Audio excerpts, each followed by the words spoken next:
Hello, everybody. Welcome to the Mission Employable podcast. My name is Ryan West. I am your host. We have a great show for you today. We're in studio with the cameras going. We surprised the guests with this, so thank you for being gracious enough to do this. That was my fault on not making that clear. But this is another facet to what we do with the podcast. It's one thing with the audio, but then to put this up on YouTube, we've been very lucky with all the guests that are wanting to do this. So thank you for making time. Today's show is all about the Central Iowa Shelter and Services Program, and there's a lot there. We were talking before this, and we talked about this, and gosh, was it late 2022? Yeah. I saw Melissa at an event at DMAC, and she said, we have your workforce, and she just said it again. So we're going to get all what this means. Again, this is really driven towards, not only what this great program does, but also how it affects the workforce and it can help the workforce in Iowa. Since 1992, Central Iowa Shelter and Services mission is to provide low-barrier shelter, meals, and support services at no cost to adults experiencing homelessness and to facilitate their move towards self-sufficiency.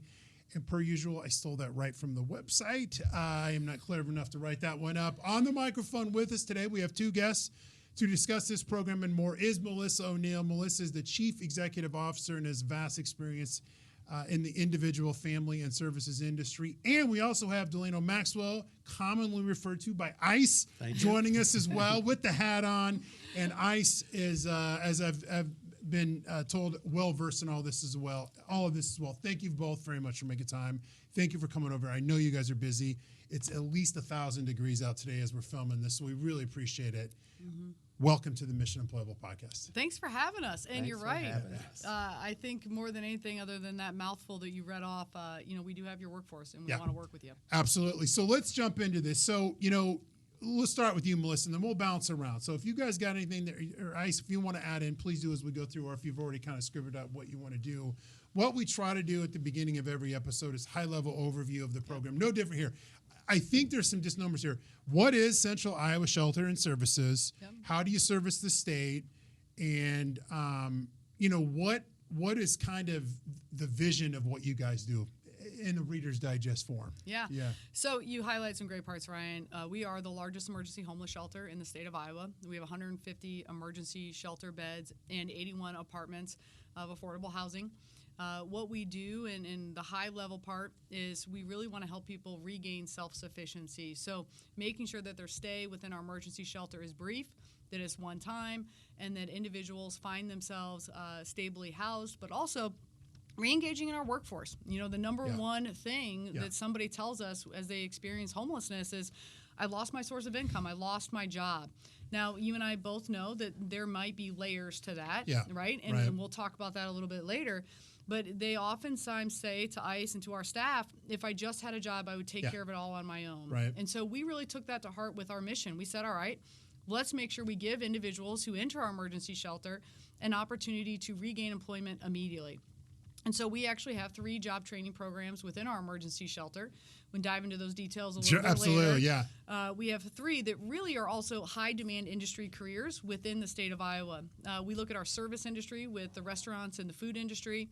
We look at our farm, Mulberry Farm and Food and Agriculture, which is a great urban farm that we have in downtown Des Moines. Yeah. And then the third one is our janitorial program. When we look at all the hotels from an economic development standpoint, when we look at the tourist standpoint, how can we re-engage individuals even within our hotel industry? Right. So terrific opportunity for the individuals living in our shelter that they can really immediately jump back into that employment. And that's where ICE comes into it. ICE is a professional and knows ways to engage individuals, engage employers in ways that CISS really hasn't been able to do in the past. And we've really had that as a jumping point in the last year. Yeah, it's a great information. I'm excited to talk about all those. It's amazing how valuable communication is, right? Being able to talk to folks and no matter who you are, and that is so important. And anything you want to add on that? Obviously you're a big piece of what you're doing. She's made that clear a few times before you even started. Anything else you want to add, just kind of what you guys are looking to do in the overall vision? Well, you touched on that communication piece. Yeah. And with that in mind, in the my previous 4 years experience with Central Iowa Shelter Services was me just having an opportunity to get to meet the clients there by doing 1 hour a program which what we called service block. Service block, and doing those service block at times was when I learned and had an opportunity to develop a relationship with the clients, Right. which was really huge. So His when classes were packed. Yeah, I and- mean, easily had 100 individuals in our shelter that would attend those every single week just because they wanted to get Yeah. to know, and everything from goal setting to just basic. And they start to trust you, Oh, right? my And then gosh. the word spreads on. And I mean, that, you could that, totally see that was it. that was huge. Yeah. Just developing that trust, and we parlayed that trust into one of their main concerns coming into the shelter for housing is definitely the priority, but the employment component may have been something that they felt they needed like right away. So that gave us an opportunity to transition our clients into those 3 training programs, which are payable programs. Yeah, that's great stuff. I mean, and is there anything that keeps people more on track than a job? By the way, I mean, it's just like I like me and my siblings, like we're notorious for it. If we didn't have a job, we were going to get off the rails. I mean, is that just with the truth with everybody? You think, or I think it's about having purpose. It It's must about be, giving back and contributing back to society. I mean, Right. it's a 105-degree heat index outside. And if you were to come across an individual that's from our shelter, they would give you the shirt off their back. Yeah. They would give you their water or their sunscreen because you needed it more than they did. Yeah. And I think that that's a part of this culture that we have is that they're so giving and so kind. And yeah, again, there's other issues and barriers that we help to address. But at the end of the day, people want to know they're a part of something bigger than themselves. They want to know they're connected. They want to know they have purpose. And I'll use our farm program. Right now, obviously, we're big into the agricultural piece. We have a new 3,200 square foot greenhouse being built. We've got our 4-acre urban farm. And at one point in time, our urban farm manager literally had 40 people just in his gardening club. They weren't even employed. They were just wanting to be a part of something that was much bigger than themselves. Sure. And that has now transitioned over to, and I'll let Ice take it from here, transitioned into not only our job training program as a paid position, but full-time employment. Yeah. Our length of stay in the shelter is less than 30 days. We're at 28 days. We've been there for 19 months. And the reality is we're helping people get back to work. We're helping them become self-sufficient. And I'll let Ice kind of explain more about how those programs work from beginning to end. Yeah, and hold that thought real quick. I will. I was going to ask you that on that. I want to get into the stats just real quick. You mentioned something there which I think is key, where you know people are looking for a career, a purpose, and want to be part of something. And I think what we're hearing more and more is employers that are really buying into that are finding pockets of employees that they would have never looked for before. And this is a big piece of that. We're real big on folks coming out of the prison system as well. Everybody's got a story, and so I think it all goes there. Before you get into that program, I do want to ask you on the stats. Give us some of the stats that are on your website. And by the way, I want to plug the website. It is, I had to write this down because I was going to screw this up, centraliowashelter.org, and you guys are commonly referred to as CISS too, Correct. right? Just to be safe. So, but give us some of those stats, and those are all out on the website. I'm totally putting you on the spot with this That's one, right. but they're pretty amazing. I mean, you mentioned less than 28 days. I don't think people realize that stuff. Yeah, if you were to come into our shelter today, if you come back next month, it's a different group of people. Right, exactly. That's a good way to put it. Yeah, it's when we started here roughly 5 years ago, our average length of stay was about 75 days. So people were really using CISS more as a hammock than they were the safety net that it was created to be. Yeah. And so we really started to put in place processes and really tried to look at those internal locus of controls of what is it that moves and motivates an individual from day one as they enter shelter. Right. And so this team, we've been together now for 5 years from all different walks of life. And I think we role model, just like anybody else, what does diversity and equity look like? Yeah. What does a peer support look like? Yeah. We hire people regardless of their background, and if we can figure it out, then I have to challenge our employers in the community to say, you can figure it out too. And again, we serve, so data stats, over 2,000 people a year enter our emergency shelter. Average length of stay right now is 28 days. I was loving it last August. We had a 22-day length of stay and only 75 people in our shelter, and then it got cold out. Yeah. But we have a lot of individuals that, and Ice can talk about this too, who actually choose to live in our campgrounds because that's affordable housing, right? And so they choose to live there, and that's perfectly fine. There's a good friend of mine who retired at age 55, sold his house in Urbandale, bought an RV, and travels around the United States camping. He wants to be left alone. He loves it. It's not because he's without financial means. Mm-hmm. But we have individuals who choose to camp in our community, but they also want to work. Mm-hmm. And they want to connect, and they want to be a part of it. And ICE helps support the unsheltered in our community as well, because that's their home. Well, let's talk about that. That kind of leads into the next one. Thank you for covering those stats real quick. Yeah. I think that's really key that people understand that. My question was going to be, talk to us about the self-sufficiency piece and of the program and how that helps the workforce. And that kind of alludes to where Melissa was going to be. Talk to us about that, some of those programs, how you're ingrained in them, and it's really a success story waiting to happen for employers out there, let alone the individual, but long-winded answering the question. Talk to us about the programs, because I think that will intrigue some folks to know that folks aren't just coming in there to do nothing. Obviously, I think is the key point. Not outside of the high level of volunteers, and I'm talking about the clients that come through and do volunteer work around the campus and the facility there. With unemployment being one of the major or one of the biggest reasons why they enter the facility in the first place, we address that concern right away with our training programs. Right. So that gives our clients an excellent opportunity to develop work ethics, where it gives us an opportunity to see them there working on time, following instructions, and being paid for those positions or for participating in our 3 programs, which is our food service, our farm, and our janitorial services. Then we connect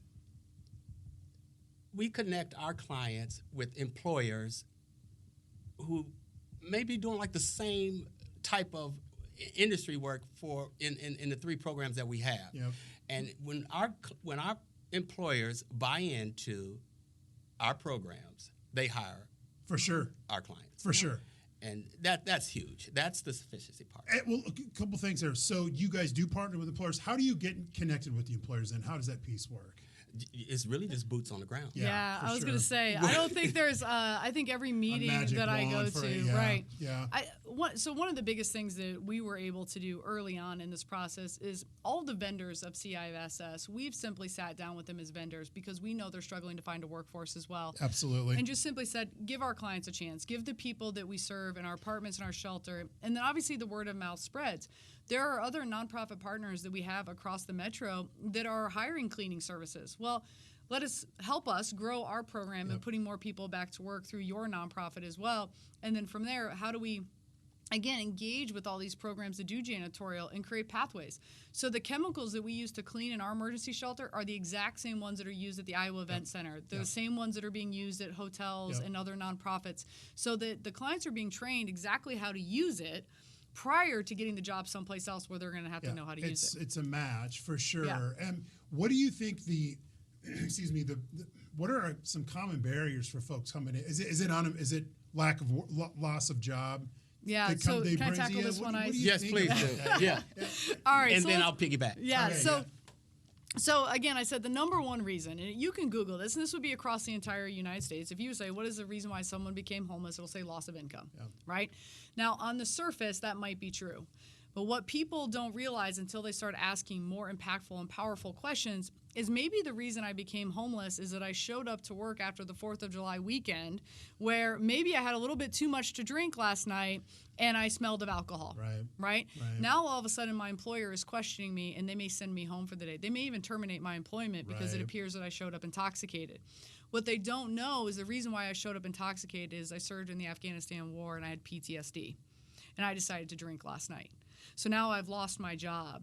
And maybe it's because of some other reason, but it's typically a compounding effect, right? Now, an individual doesn't become homeless in that moment. Sure.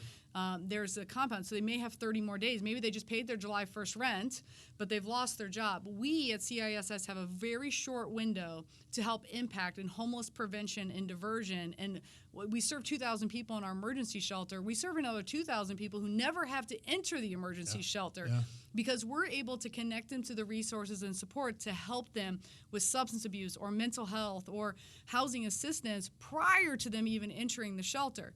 Once they enter the shelter, again, the goal is to get them out of the shelter in less than 14 days. Help them not only find the housing, but find that connection to workforce and to treatment if need be for the mental health and substance abuse.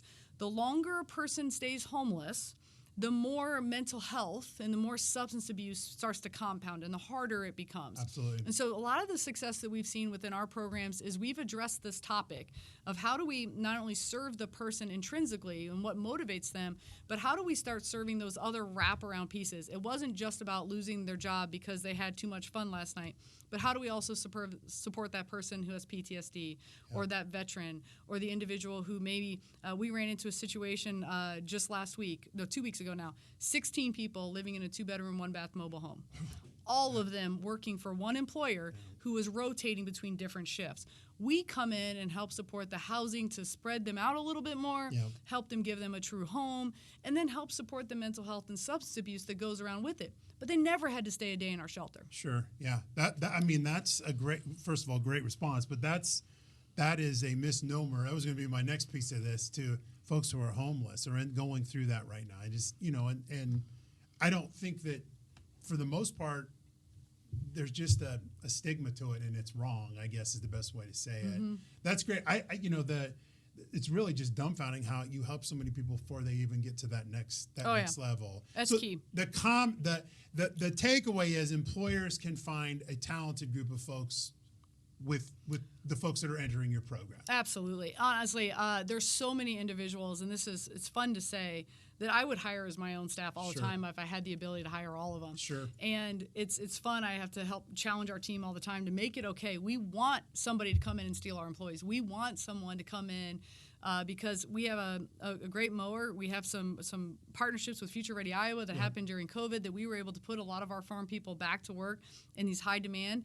You can come down to the shelter right now if you're looking for somebody to do landscaping, to do agriculture, to do any of those pieces, and they will work their butts off. Yeah. The downside for me is I lose a great group of people who really want to give the shirt off their back, and part of the reason why the lawn's always mowed and there's garbage that's always cleaned up and there's never any issue with tree limbs or branches around the shelter is because you have a group of individuals that are a part of this farm team that just takes so much pride in the campus that we're building. So it's this double-edged sword where I get to celebrate them, and at the same time we get to say, steal our people, give them a chance. They're really good at it. Yeah, it's a unique perspective. I was going to ask, kind of on this note, kind of to close this one out, how can employers create pipelines of workers? You kind of have both have already alluded to this. Is there anything else you want to add on that?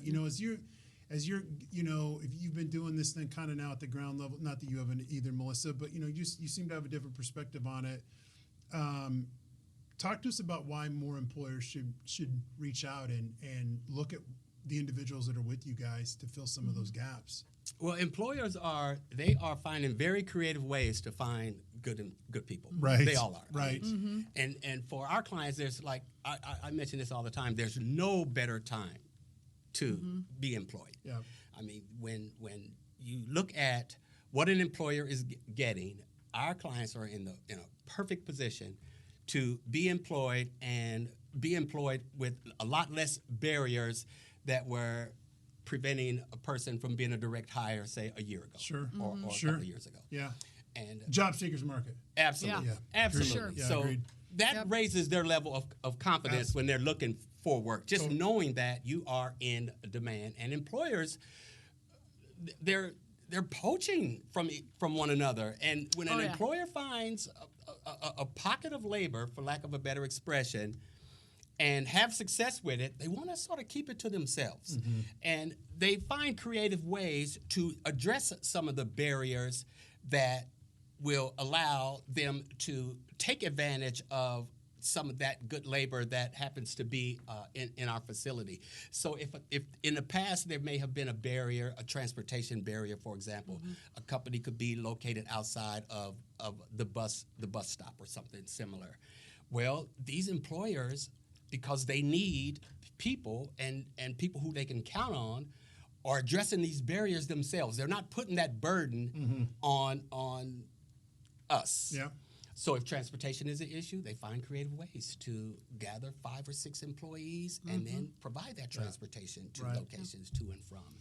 If there's additional training that a client may need for their better self-interest, they are providing creative ways to maintain this labor pool and make it work for them. Absolutely. I'm excited about. I would even add agree. that, even the Des Moines Police Department has been such an advocate for our shelter and for our mission and helping people with transportation that at the end of every month, if they have bikes that people haven't claimed, that have been dropped off and they've tried to find the owners and the owners aren't responding, they actually provide bikes to individuals who we stably house so that they can get to and from transportation on a more regular basis. So, this is really a community-wide effort, and I think that's why ICE and I want to be here with you today to say, we want to work with your employers. We want to be an asset for you, a solution for you, not just here in Polk County, but really across the region, that we're willing to think creatively. We're willing to help support the individuals that are asking for the services on our housing side, and really to create a community not just codependent on each other, but one that's going to lift each other up. Because we know when the shelter gets stronger, when we get better, that our entire community and our state gets stronger and better. We could probably keep talking for hours on this. As you can see, ICE and I are pretty passionate about Absolutely, it. yeah. And I love that. I love hiring people smarter than me, because ICE is really the one that makes all this happen. But the reality is we're in this together as a community. We're in this with you as employers, and we want to be at the table. Well, it's great. Well said. And we certainly appreciate your time and your willingness to work with us. One more thing, I guess, before we get you out on this. Are you guys looking for any type of volunteer work or any type All of the time. Naive question. All the time. Talk to us about, so then that lose it. Give us the context or reach out. How can people get connected? Yeah, so on the workforce employment side, ICE is your guy. Okay. We'll make sure you have that contact information. When it comes to volunteerism, our mission was started in 1992 by a group of volunteers that said enough, right? And we rely heavily on volunteers. Evening meal groups are probably the best spot for people to come, and you can sign up on our website. Sadie is your go-to girl. Sadie takes care of all the volunteerism in the building. Even if an employer wants to do something during the day, come volunteer for lunch. If you're interested in being a part of the farm, you can actually go and volunteer at the farm. Aaron's out of town right now, but I know when Aaron comes back, especially when the agri-hood is fully up and running, 40% of the food from the agri-hood will go to the Food Bank of Iowa and help with food insecurity. And so we are going to need volunteers to come down and be a part of that as well. Again, my staff got a little bit nervous with me in August of 21 when we only had 75 people in shelter. They said, Melissa, what are we going to do if we actually put ourselves out of business? And I'm like, well, isn't that the point? Wouldn't that be great? That would be great. Yeah. I said, we're going to rely heavily on volunteers because we still have a lot of work that needs done around here. So this is about the community. And they can reach out to Sadie, go onto our website, centraliowashelter.org, find Sadie's information, and you can sign up for volunteer opportunities right then and there. Awesome. Great stuff. Ladies and gentlemen, you have been listening to Melissa O'Neill, who is the Chief Executive Officer, and Delano Ice Maxwell, who's obviously well ingrained in their workforce program and more. Again, folks, you can visit the website, centraliowashelter.org. Thank you both for making Thank time. you. Thank Absolutely. you. Appreciate it.